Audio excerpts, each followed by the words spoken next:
I am so happy to hear everything that I'm hearing. But I just want to ask one question. What is your most valuable asset?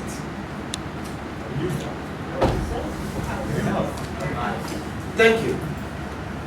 We have all the wisdom, we have all the knowledge, we have everything in impact, and your health fails you. You are back nothing. In Africa, like I've written in my book, sorry I didn't bring a copy, I was so much engrossed in coming here. Because I missed Brother Bomani last year. I was in the States teaching. I teach African healing science and nutrition in the US. I started teaching it since 2008. And I do certificated courses. My book is called Choosing to Heal. My website is powerhealth.com. And we are continuously making research about who we are. Now let me tell you something that most of you never knew. There were 3 basic foods that were eaten in West Africa. Hear me well. They have been demonized by the West. 3 basic foods. One is not even known to a lot of you. One of them is water yam. It has been found by archaeological remains, and I want you to go and make a research. About 4,000 years ago in West Africa, found in the Kintampo area. Water yam. I'm not talking about all the species of yam. I'm specifically talking about water yam, which I also use for fertility treatment for our women. That will be another thing I'll tell you about. And then for hormonal imbalancing, where people have talked about, I have menopause. Who paused you? Now, the second food is beans, the black-eyed peas. We use it in Ghana as yokegari. It's now, I call it the national food. But we never knew the history. That it has stayed with us for 4,000 years. Then the third thing, which has become a big lie, they talk about it, is saturated oil, it's not good, it's palm oil. That was also discovered 4,000 years ago from where I come from, Krobo, among the Krobos.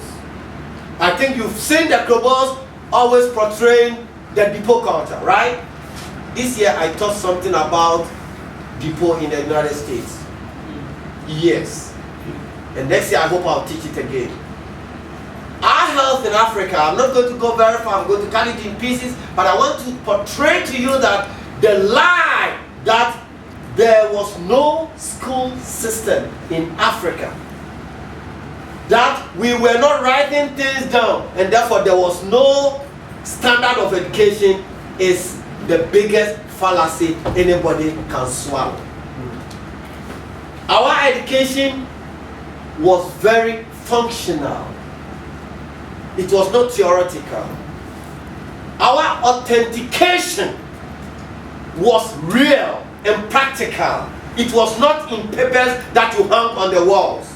I finished my first degree here, and I finished my third degree here, and I did my PhD here, and what did you produce? Yes, sir. Our health system was infused with our way of life. It started from the day you were had as a seed in your mother's stomach to the day you enter the grave. You know why? Because in Africa, and especially in Ghana, immediately a woman is pregnant, your eating habit change. By our tradition, the elders start telling you, you now have to take these leaves and lace it in your soup. You know why? Now you are feeding 2 people. You have a lot of antioxidants and antibiotics from the plants feeding that baby. When you bring forth that child into the world, the first pap or porridge you make, they will ask you, oh, now I'm too. Didn't you add some zalopia to it?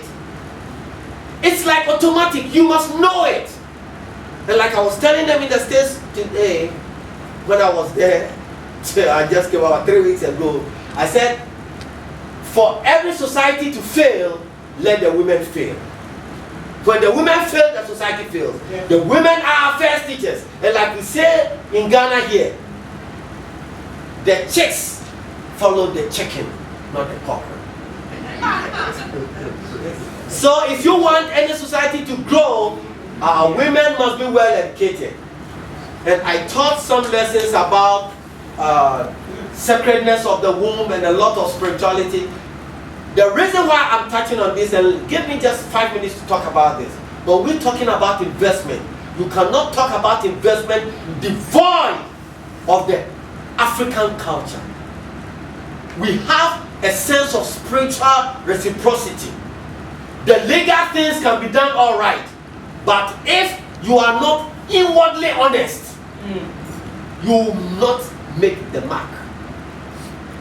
Our tomato farmers and our foodstuff vendors and traders can travel from here to Kintampo to the far north, and they will just tell them that, oh, you bought these 2 boxes of tomato, I'm giving you 4 more, go and sell it, and they bring their money. And I can assure you about 95%, I'm not saying 100% because you cannot get a perfect society, but about 95% of them with that spiritual reciprocity of doing what is good. And another point, fearing the deities, they do the right thing. So that is one point I would like you to come. Just like my brother said, there will be some bad people here who will try to rip you off if you don't do the right things and if you don't pray to be the right people. But there is another thing that I have been traveling for the past 5 years I have noticed. We must be ready to give up part of ourselves if we really want to come together. Because the greatest thing the world fears today is black people coming together. But we are our own enemies. If we come as if, oh, I'm coming from the West, so I know all the technology. You know, the guy I'm going to meet in the bush, he doesn't know to handle the computer. The computer is not all that about knowledge. The guy in the bush also knows a certain leaf that when you are bitten by a dangerous snake, he can be able to save your life. Is that not technology? No. So if we have this reciprocal respect, right, yes, and we are able to see health as a cultural perspective and as a way of life, we can be here very happily, we can build up this relationship, and it will last because it will be founded on a solid rock of foundation of trust. Thank you. Right.